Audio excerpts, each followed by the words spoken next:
Risk of Rain Returns is the newest entry in the Risk of Rain series, and as something of a remake of the original Risk of Rain but with a few extra bells and whistles, it's been drawing some attention. New players, however, might quickly find themselves out of their depths with this game if they're not fully prepared for what's to come. Hi everyone, this is Jason from Realm Space Gaming, and today we're giving you our top tips and tricks to help you get started or last longer in Risk of Rain Returns. Tip 1. Prioritise Mobility. There are a lot of items and upgrades in Risk of Rain Returns, and while different characters have different playstyles, almost all of them require you to be able to outmaneuver your enemies. It's really difficult to tank damage in Risk of Rain Returns. Even if you have extreme healing potential, there will still be some enemies out there that can vaporize you in a flash. The solution for this is to try to focus on upgrades that can improve your mobility where you can. Items such as the Mocker can increase both your attack and movement speed, or the Arcane Blades, which give you a massive 30% movement speed boost after activating the teleporter. Mobility isn't just for avoiding damage, it makes the overall game easier. The map of any given stage in Risk of Rain Returns can be quite large. Your goal on entering each stage is to find the teleporter, beat the boss, and move on to the next stage. The challenge is to collect enough gold by killing enemies on the way to acquire enough items to actually empower yourself both to be able to kill the bosses and to keep on killing enemies. This can take some time, and with each extra second it takes you, the game grows more and more difficult.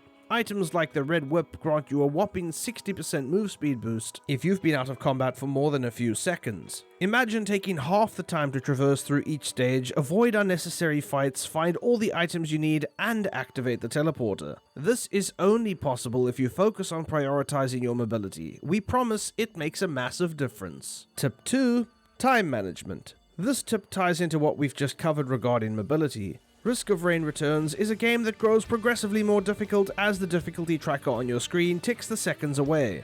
As each new difficulty category is reached, your enemies spawn in greater number and they grow stronger and stronger. Now, if you find that you're blasting enemies away quite easily, it can be tempting to look for fights, slay hordes of enemies, get yourself rich, and keep looking for items and upgrades to get stronger still. But if you think about it, you may be better off just running past them all. It doesn't matter if you get a lot stronger, but in the time it takes you, your enemies do the same thing. For this reason, you need to balance when to fight, when to look for loot, and when to run straight to the teleporter.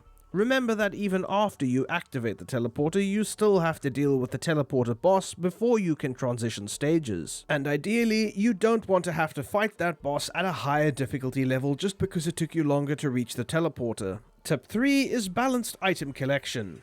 Now, this one may seem obvious given that it's sort of the premise behind Risk of Rain, but there really are some strong items available to you, especially in different combinations. You won't have them all unlocked right from the start of the game, and you'll unlock more and more of them as you complete your objectives on your runs. However, even if you haven't yet unlocked all the items for a strong build, you can still end up pretty powerful provided you follow this advice. Don't focus on stacking a single item.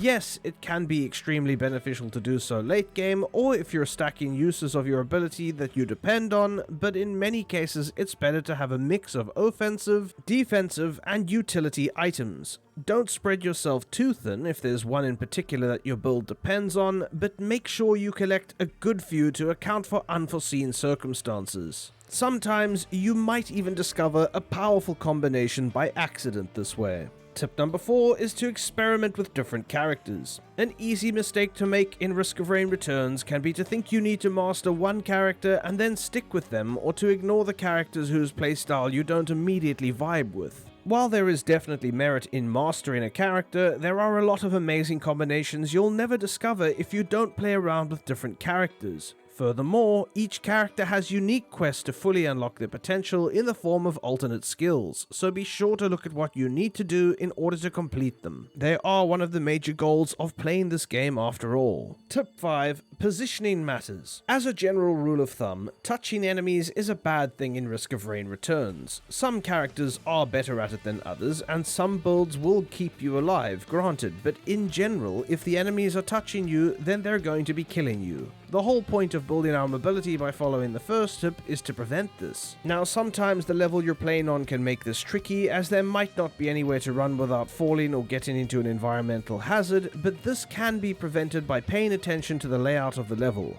Recognize which locations would be good for a fight, Find terrain that helps you and hinders your foes and gives you options and escape routes. You want to lay down the pain for as long as you can and then run and reposition yourself to keep on doing this as your foes bear down upon you. Once you find yourself with enough healing, shield, or damage reduction items to withstand the damage that's coming from touching enemies, this is less of a problem, but it will make a big difference in the early game when you don't have these items. Just remember in those stages that jumping into a crowd or letting your foes touch you is a quick way to end a run. Our 6th tip is to accept death. We all have to deal with death at some point, and in Risk of Rain Returns, you'll be dealing with it an awful lot. But death isn't the end, certainly not in roguelikes such as this one, where every run is an opportunity to learn more about the placement of things on the map, unlock more equipment, try a new build on the next run, and definitely learn about the abilities of the enemies that you face so that you don't get caught by their tricks the second time around. As long as you're willing to treat death as a learning experience and not let it frustrate you too much every time it sends you back to the main menu, you'll end up enjoying Risk of Rain Returns rather than hating every time you have to reset. That's all we have for you today regarding Risk of Rain Returns, and we hope that this video helped because we know the Risk of Rain series can be a little tricky for newcomers to navigate. Risk of Rain Returns is, after all, a love letter from the developers to the original fans of Risk of Rain 1,